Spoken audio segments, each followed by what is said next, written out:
বুধবার মহারাষ্ট্রের বারামতি এয়ারপোর্টে ল্যান্ড করতে গিয়ে ভেঙে পড়ে উপমুখ্যমন্ত্রী অজিত পাওয়ারের ব্যক্তিগত বিমান। অজিত পাওয়ার সহ পাইলট কোপাইলট নিয়ে মোট 6 জনের মৃত্যু হয় বিমান দুর্ঘটনায়। ওই অভিশপ্ত প্লেনেই ছিলেন কোপাইলট ক্যাপ্টেন সম্ভাবী পাঠক। দুর্ঘটনায় মাত্র 25 বছর বয়সে মৃত্যু হয়েছে সম্ভাবীর। তবে মৃত্যুর দিন অর্থাৎ বুধবার সকালে সম্ভাবী মেসেজ করেছিলেন তার ঠাকুমা মীরা পাঠককে। তিনিও তার আদরের নাতনিকেও পাল্টা সুপ্রভাত মেসেজ করেছিলেন, কিন্তু তখনও তিনি জানতেন না এটাই তার নাতনির শেষ মেসেজ। এদিন সকালে ক্যাপ্টেন সম্ভাবী তার ঠাকুরমা মীরা পাঠককে মেসেজে লেখেন, গুড মর্নিং দাদা। সাত সকালে আদরের নাতনির মেসেজ পেয়ে মনটা খুশিতে ভরে উঠেছিল বৃদ্ধার। সম্ভাবী ঠাকুরমা মীরা পাঠক গোয়ালিয়রের বাসিন্দা। বস্তবিহার এলাকায় একাই থাকেন, পরিবারের বাকিরা থাকেন দিল্লিতে। সম্ভাবীর ডাকনাম চিনি। প্লেন দুর্ঘটনায় সম্ভাবীর মৃত্যুর খবর শুনে শুধুই কাঁদছেন বৃদ্ধা মীরা। এই গোয়ালিয়রেই ছোটবেলার অনেকগুলো দিন কাটিয়েছিলেন সম্ভাবী। জন্মের পর থেকে অনেকদিন গোয়ালিয়রেই ছিলেন। বুধবার সকালে মীরা পাঠককে ফোন করেন সম্ভাবীর বাবা বিক্রম পাঠক। কাঁদতে কাঁদতে কথা বলেছিলেন তিনিও, যদিও সম্ভাবীর মৃত্যুর খবর তাকে জানাতে পারেননি তিনি। বড় ছেলের কাঁদো কাঁদো গলা শুনেই মীরা বুঝতে পেরেছিলেন মারাত্মক কিছু একটা ঘটে গিয়েছে। এরপর তিনি খবর পান নাতনি সম্ভাবীর মৃত্যু হয়েছে বারামতির বিমান দুর্ঘটনায়। মীরা বলেন, ও আমার হৃদয়ের টুকরো। আমরা প্রতিদিন হয়তো কথা বলতে পারতাম না, কিন্তু যখন বলতাম তখন দীর্ঘ সময় ধরে কথা হতো। আমার বড় ছেলে ফোন করে বিমান দুর্ঘটনার কথা জানায়। গত রাতে ওকে আমি জিজ্ঞাসাও করেছিলাম যে চিনি কোথায়। ও মুম্বাইয়ে থাকতো। ও ঘন ঘন আমাকে ফোন বা মেসেজ করতো তা নয়, বুধবার কি ভেবে মেসেজ করেছিল কে জানে। তিনি বলেন, এত ফুটফুটে একটা মেয়ে, ভগবান আমাকে কেন নিলেন না। আপনাদের শোনাই প্রতিবেশী অজয় तिवारी কি বলছেন, শুনবো। Too good. और हम लोग तो इतने खुश होते थे उसको देख के। बहुत टैलेंटेड थी। और न्यूजीलैंड से उसने ये ट्रेनिंग ली थी। यही बनना चाहती थी पहले? नहीं, वो इंजीनियर बनना चाहती थी। इंजीनियरिंग कॉलेज में ज्वाइन किया Meera. She join engineering college, मगर वो 6 महीने बाद बोली कि पापा मुझे अच्छा नहीं लगा, मैं पायलट बनना चाहती। क्या ये तो शायद जीन्स में होता है ना। इसी तरह था पिताजी। हाँ, यहाँ पर थे। জানা গিয়েছে গোয়ালিয়রে জন্ম সম্ভাবীর। তার দাদু অর্থাৎ মীরা পাঠকের স্বামী কৃষাণ পাঠক ছিলেন ভারতীয় বায়ুসেনার উইং কমান্ডার। তার বাবা বিক্রম পাঠক ভারতীয় বায়ুসেনার গ্রুপ ক্যাপ্টেন। গোয়ালিয়রের বিদ্যাভারতী স্কুলে প্রাথমিক শিক্ষা সম্পন্ন হয় সম্ভাবীর। এরপর তিনি এয়ারফোর্স দিল্লি পাবলিক সেকেন্ডারি স্কুলে পড়াশোনা করেছেন 2016 থেকে 2018 পর্যন্ত। তার দাদু স্ত্রী কৃষাণ পাঠক ভারতীয় বায়ুসেনার উইং কমান্ডার ছিলেন। তার বাবা বিক্রম পাঠকও ভারতীয় বায়ুসেনার গ্রুপ ক্যাপ্টেন।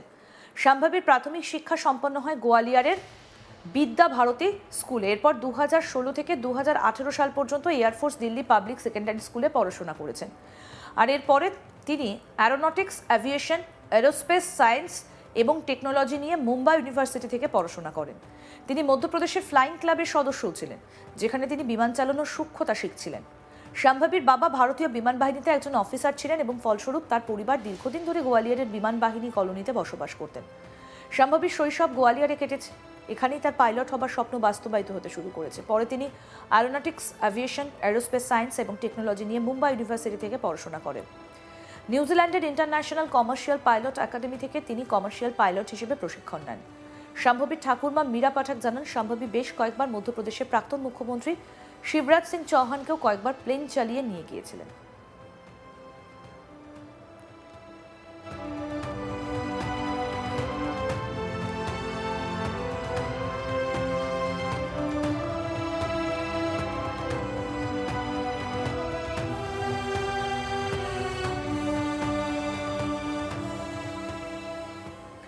বুধবার 28শে জানুয়ারি সকালে ভয়ঙ্কর দুর্ঘটনাটা ঘটে।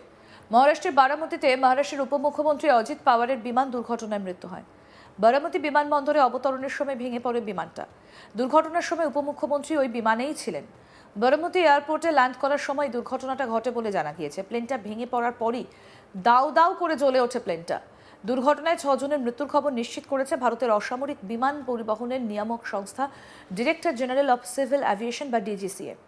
পিটিআই সূত্রে দাবি, ওই দুর্ঘটনায় মৃত্যু হয়েছে অজিত পাওয়ারেরই। জানা গিয়েছে জেলা পরিষদ নির্বাচনের ভোট প্রচারে যাচ্ছিলেন পাওয়ার। গুরুতর জখম অবস্থায় অজিত পাওয়ারকে হাসপাতালে নিয়ে যাওয়া হয়, কিন্তু তাকে বাঁচানো সম্ভব হয়নি। দুর্ঘটনাস্থলের যে ছবিগুলো দেখা গিয়েছে তাতে দেখা যাচ্ছে পুরো এলাকা জুড়ে ধ্বংসাবশেষ ছড়িয়ে রয়েছে। দুর্ঘটনাগ্রস্ত বিমান থেকে আগুন এবং ঘন ধোঁয়াও বের হতে দেখা যাচ্ছে। পাওয়ার একটা ব্যক্তিগত মালিকানাধীন চার্টার্ড বিমানে ভ্রমণ করছিলেন, যেটিতে আরও 3 জন যাত্রী ছিলেন বলেও জানা যায়।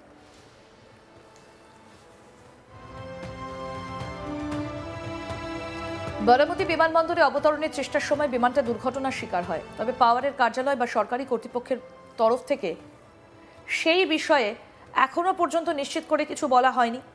তদন্ত চলছে। খুব দ্রুতই ঘটনাস্থলে পৌঁছে যান তদন্তকারী আধিকারিকরা।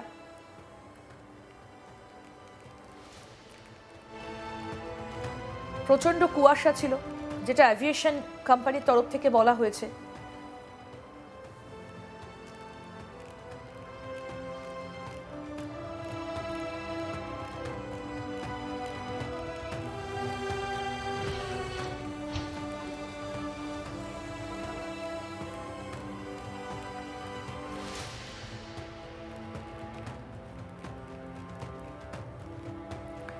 মহারাষ্ট্রের বারামতি এয়ারপোর্টে ল্যান্ড করতে গিয়ে ভেঙে পড়ে উপমুখ্যমন্ত্রী অজিত পাওয়ারের ব্যক্তিগত বিমান।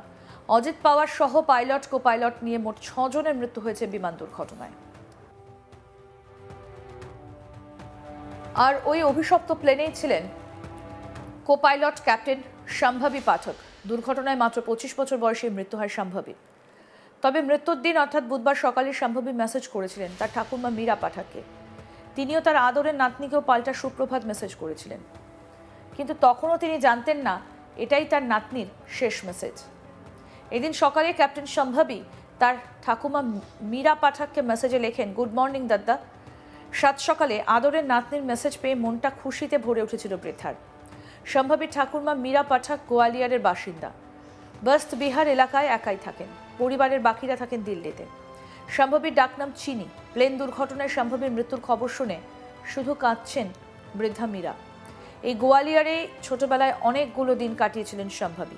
জন্মের পর থেকে অনেক দিন গোয়ালিয়রেই ছিলেন। বুধবার সকালে মীরা পাঠককে ফোন করেন সম্ভাবীর বাবা বিক্রম পাঠক। কাঁদতে কাঁদতে কথা বলছিলেন, যদিও সম্ভাবীর মৃত্যুর খবর তাকে জানাতে পারেননি তিনি। বড় ছেলের কাঁদো কাঁদো গলা শুনেই মীরা বুঝতে পেরেছিলেন মারাত্মক কিছু একটা ঘটে গিয়েছে। এরপর খবর পান নাতনি সম্ভাবীর মৃত্যু হয়েছে বারামতির বিমান দুর্ঘটনায়। মীরা বলেন, ও আমার হৃদয়ের টুকরো। আমরা প্রতিদিন হয়তো কথা বলতাম না, কিন্তু যখন বলতাম তখন দীর্ঘ সময় ধরে কথা হতো। আমার বড় ছেলে ফোন করে বিমান দুর্ঘটনার কথা জানায়। গত রাতে ওকে আমি জিজ্ঞাসাও করেছিলাম যে চিনি কোথায়। ও মুম্বাইয়ে থাকতো, ঘন ঘন আমাকে ফোন বা মেসেজ করতো তা নয়। বুধবার কি ভেবে মেসেজ করেছিল কে জানে। তিনি বলেন, এত ফুটফুটে একটা মেয়ে, ভগবান আমাকে কেন নিয়ে নিলেন না।